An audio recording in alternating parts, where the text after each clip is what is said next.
So Nice. Big it's Royals fan? yeah, I'm a big sports fan. I had a Nice. detox in '94 when they went on strike, but I'm back in it. So I was a huge, when he was with you guys originally, a huge Zach Greinke fan. oh yeah, Um, so when he became a Dodger, I was like, yes, like we have the holy, to me, he was like the holy grail. Him, Ben Maddox, of course not a Royal, but like those were just different pictures. This game now, as of yesterday, is going to be insane. Everyone will hate, absolutely hate the Dodgers, I hands down. you know what? After the last 2 years, when they had for sure when San Diego beat him and they lost Mm, early, I could just see it in Davey's eyes. He's like, "This is not yeah, happening again," and it's not going to with Otani and this new dude from yeah, Japan. yeah, yeah. Crazy, crazy It's stuff. it's there's going to be a lot of sushi flowing through that clubhouse. Oh man, when we had Hideo Nomo back in the day, weird pitcher used to wind up all the way around. Yeah. Um, it was nuts. It was nuts then. And then we had Kenta Maeda, same thing. I'd go to Dodger games all the time and grew up in LA. And oh yeah, they would change like some of the hot dog stands into sushi bars. So there's no doubt they're gonna make $1 billion off of ad revenue alone Man. just in Japan. Yeah. Yeah. And um, I remember seeing that special on Fernando Valenzuela and what he Hmm. did. That was Oh, crazy. yeah, for sure. That, Here, if a lot of people don't know, that was a political move. So, um, Dodgers, there was a ramp up of a lot of Latinos not liking the Dodgers right. because of how it took over the village and the houses and intimate domain and taking over those places, displacing a lot of Latinos out there.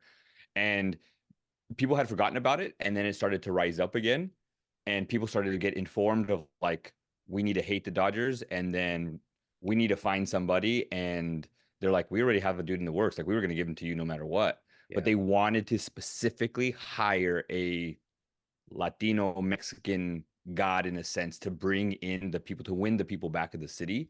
And so yeah, people are like, forget it. Yeah. They love us. And Yeah. then everyone forgot about it. Every once in a while, if you go to a game, there are still protesters out there. Not very many, Yeah. but very, very few. But I'm like, dude, they're building the community now. Like Yeah. they do so much for the community. Anyways, Yeah. No, sports I gotta got love it. it, right? Yeah, right on. Yeah, that's the beauty of subtext with all these historical footnotes. I got to tell you real quick, the last game of the season, Greinke pitched for the Royals. You'll respect this. I haven't talked about this, but I kept telling my wife I need to go over to the bullpen. I just want because I don't know if Greinke's coming back, but I figured that was it. And I was right above him on that final day, and I was overwhelmed, man. Like watching Nice. him out there doing his stretches, and then him throwing to the bullpen, and then just watching the whole crowd just stood Yeah. up whenever he left. And I thought he was no hitting through 4 or 5. I was like, Wow. how stellar would that be if Yeah. he did that? But Yeah. yeah. Check this out real quick.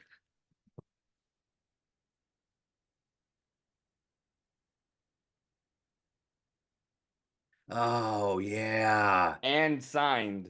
Wow. I Yeah, was right here.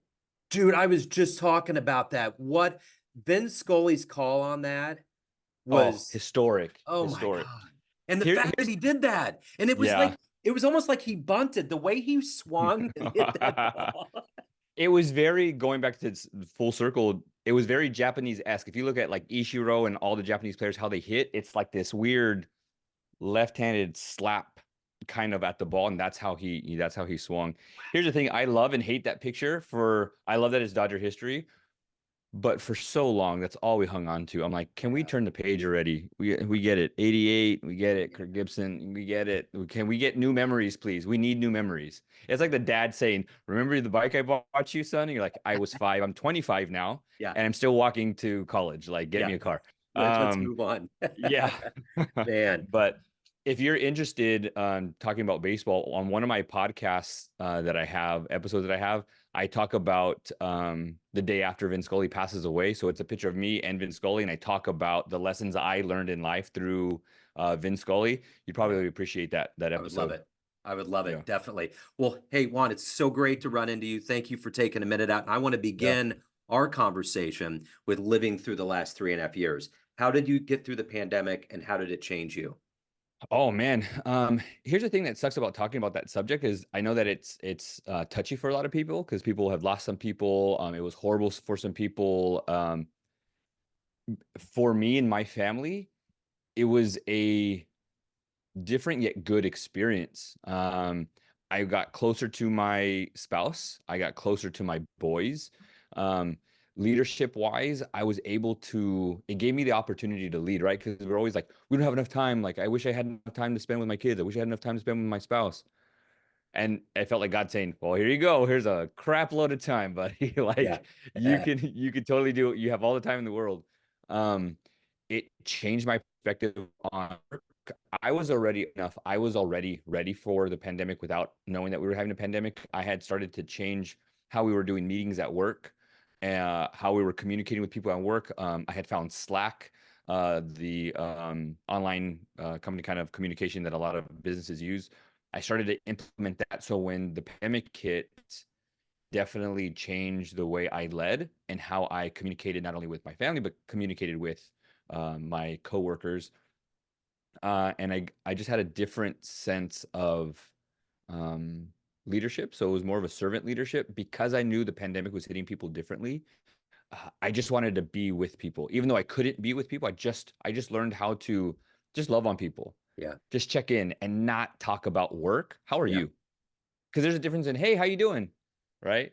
Yeah. Joe, how you doing? How you doing? As opposed to, Joe, how are you?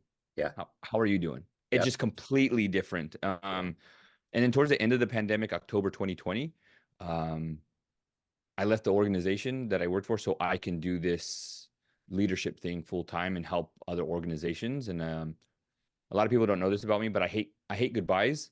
I don't do buys very well. So when I was deployed, when we were coming back, spending 18 months with these different men and women through really tough, difficult situations, we flew back. We think we get to Chicago, the O'Hare Airport, and everyone's kind of in this huddle of saying goodbye to everybody, going to our different states where we live. And I stayed on the plane because that plane was going to LAX. And they're like, "You're not going to go get down and say bye to everybody?" I'm like, "Nope." It was hard for me. So in this time of the pandemic, when we started to go back to work, I was like, this is the perfect time to exit. In hindsight, I wish I would have probably done it a little bit differently Yeah. because that's not a way a leader should go. So it just from beginning to end, the pandemic changed kind of my view on leadership. And I learned a lot of really good lessons. And then I learned a lot of really tough lessons as well. So on paper, you're a podcast host, you're helping people with leadership, you're a keynote speaker, but let's put you in front of a bunch of third graders at career day. And one of the kids asks you, "What do you do for a living?" How do you answer that child? Yeah, I'm an entrepreneur. I'm my own boss.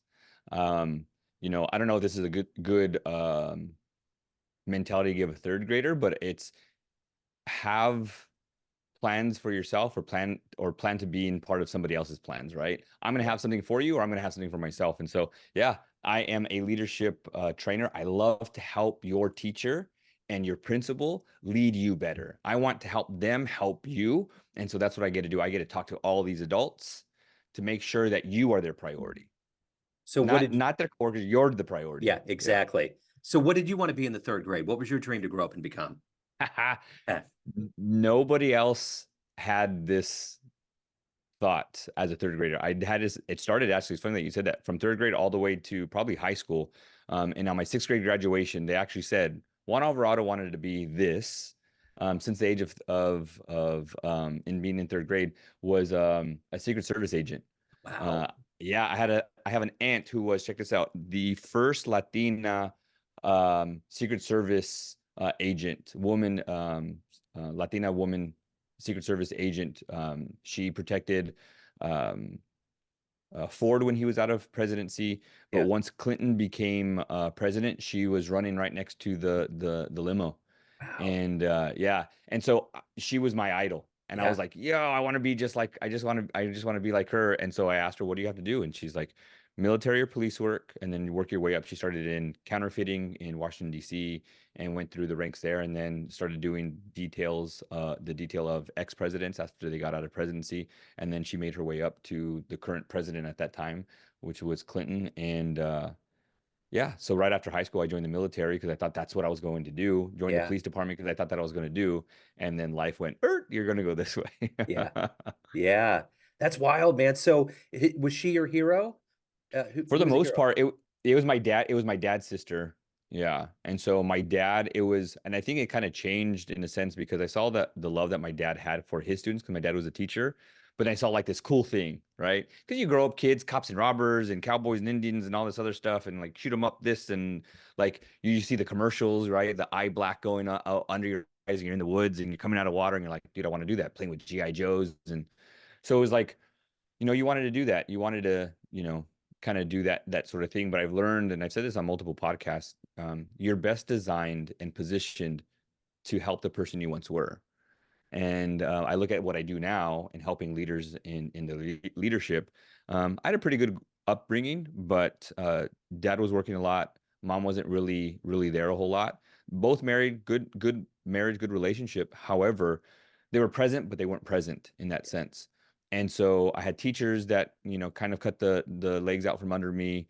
Had some incidences with the police department. Not that like I got arrested or anything, but saw just certain things happening where I was from. I was like, I want to be that. I want to be the leader that I should have had growing up. And so I'm really intentional with my boys. I have 3 boys. I'm really intentional at work.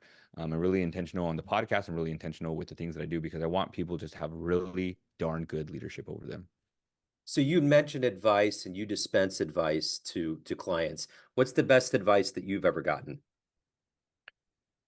Oh man, that's a great question. Man, a couple different things. Listen, right? Listen more. Um, and know that you won't have the answer. And I never claim to know everything, right? I don't. I know a lot about a little. Um, but the golden rule that people live by is treat others the way you want to be treated. And I don't necessarily agree with that. I put a little spin on it. Treat others the way they want to be treated, Yeah. right? Because if I was to treat you the way I want to be treated, sometimes I get to the point, Yeah. right? Hey, Joe, get your head out of your butt. What the hell are you thinking? Bro, what are you thinking? You know better. That's how I'd want to be addressed, but Yeah. that's not probably how you want to be addressed, right? Right. So it's getting to know the people that you lead, right? Yeah. It's a connection before a correction, Mhm. right? And it's connection before protection. I can't protect you and I can't correct you if we don't have that connection.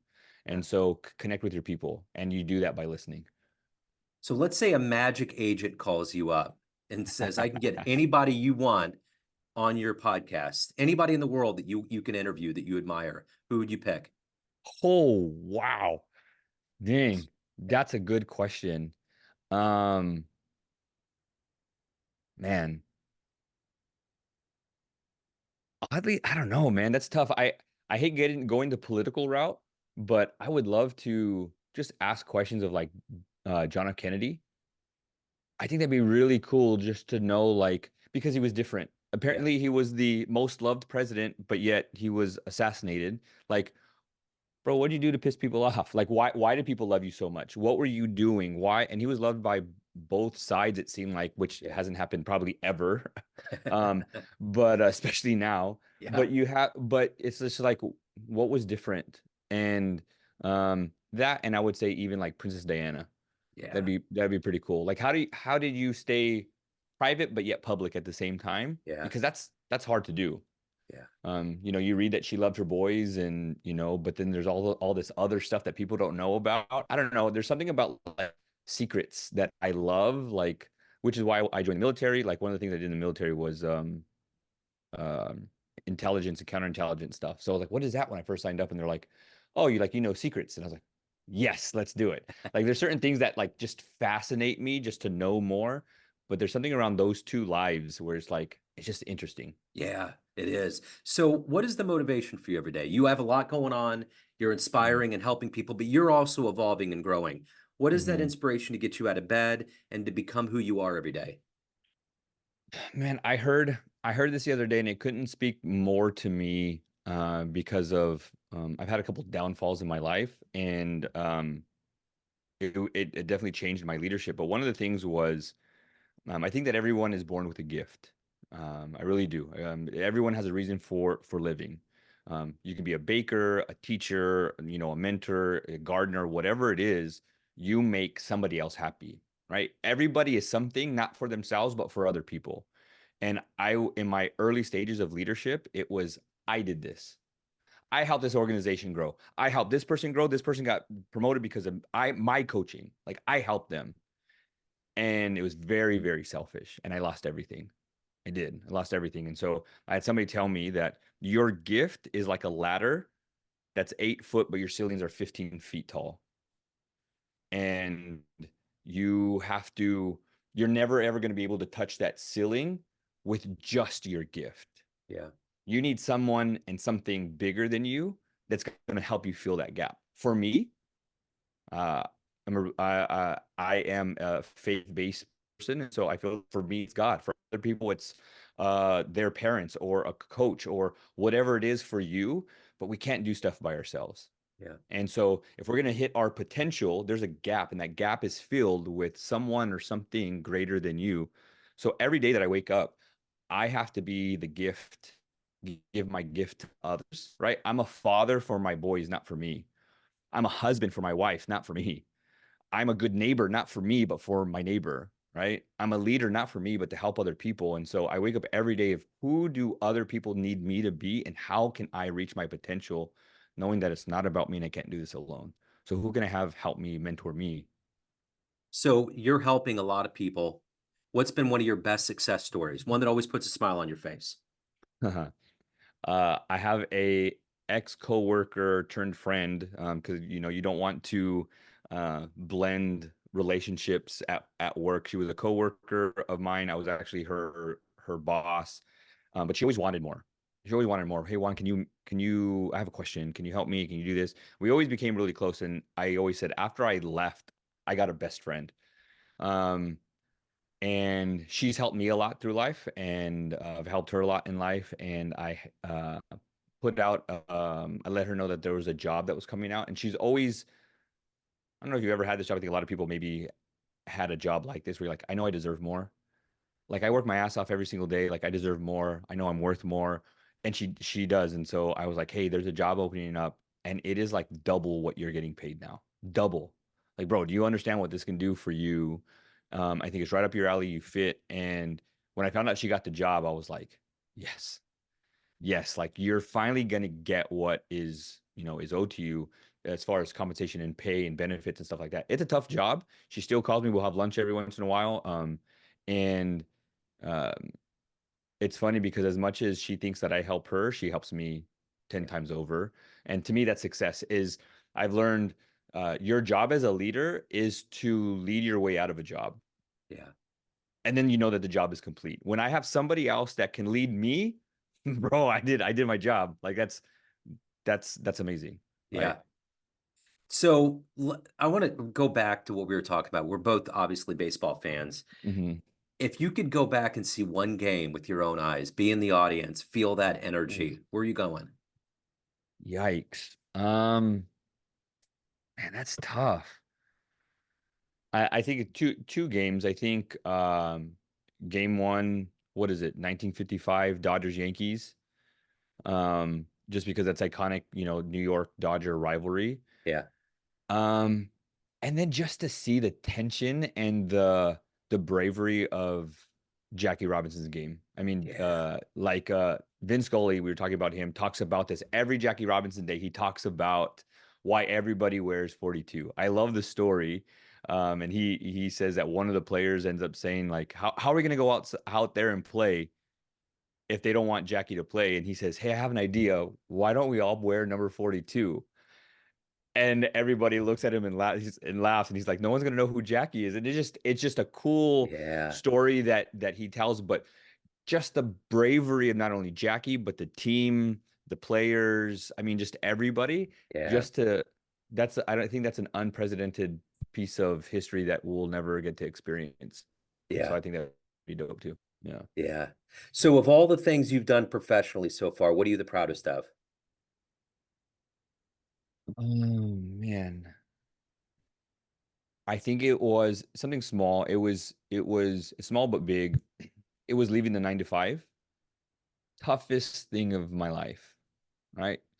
How do you leave benefits, a 401k, a, a regular paycheck every 2 weeks to say, hey, I want to do this. The other part is being, I hate to use the word man enough, but brave enough, confident enough, but have the best relationship with my wife to say, hey, I want to do this. And her say, let's do it. Yeah. Let's Yeah. do it. Yeah. Because you think, stereotypically speaking, the man is the breadwinner. And he goes out and brings home the bacon. My wife is very successful and has a great job. And we go back and forth on who gets paid more and who didn't. And people are like, your wife's making more than you? I'm like, hell yeah. How dope is that? Like my wife like freaking rocks it. Yeah. She's at work right now. Today's her last day before she goes on winter break. But part of her journey is my journey, and part of my journey is her journey. Yeah. And she can make 10 times more money than I do, and it doesn't even matter. The support and the love that I have from her was amazing. And so to step out in faith like that and to say, hey, I'm not going to have something that is regular, like a 401k and insurance and a paycheck, to go out and say, hey, I'm gonna hustle to get speaking engagements and keynotes and stuff, and her say, I got your back, babe. Let's go. Let's get it. Yeah. Like that's motivating too. And so that was probably one of my proudest moments, to say I'm in a damn good relationship with not only my wife but my boys as well. Yeah. Yeah. So let's say you have a dream tonight. You run into the senior and high school version of you, and you could give that version of you, all right, a piece of advice based on the life you've led, the wisdom you've gained. What advice would you dispense on that young version of you? Yeah. Put money in Tesla and Apple. There you go. Don't take it out. Amen. I would say, learn to love to read now. I didn't learn to love to read until maybe like I would say 6 or 7 years ago, which was a huge uprise in my success. Man, if I was to read and invest, yeah, and I made that as a joke as far as Apple and stuff, but I had money then. Like I was working at 15 and a half years old, and I was spending money on rims and a sound system in my car, and so I could look cool. You know what would happen if I would have put money into real estate or books or seminars and trainers or a mentor and get into these circles that I'm in now? Oh, it's night and day different. Night Yeah. and day different. Yeah. Yeah. So everyone out there has a perception of you. There's all these people around you, family, friends, clients, colleagues, but you ultimately run the show. What's your perception of you? Who do you think you are? Oh man. Um, man, if I am somebody with incredible determination and insight, but I'm afraid of how dangerous I am. Like, I know that I've had the mentality of let me work out, let me do work, I can get this done.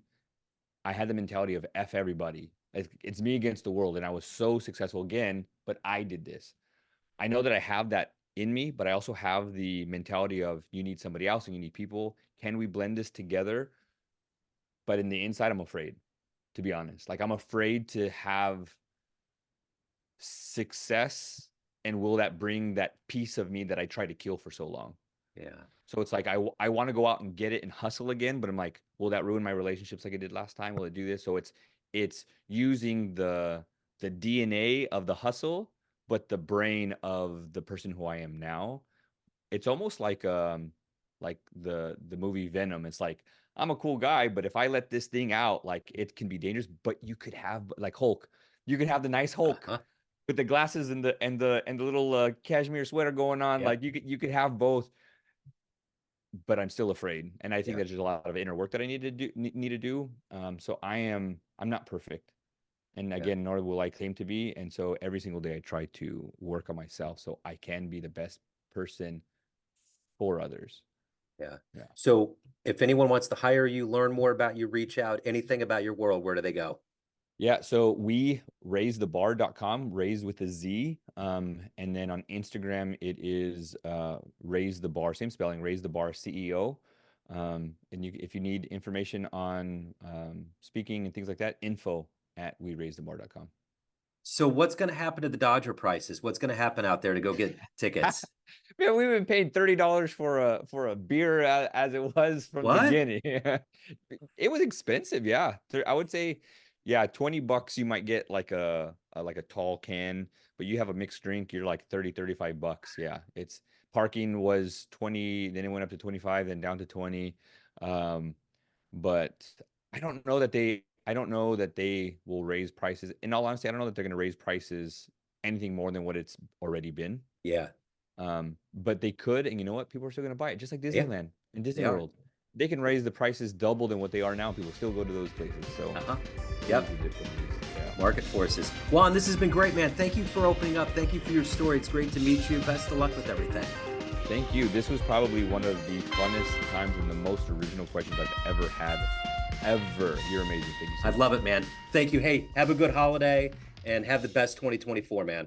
You too. Thank you so much. Cheers. Take care.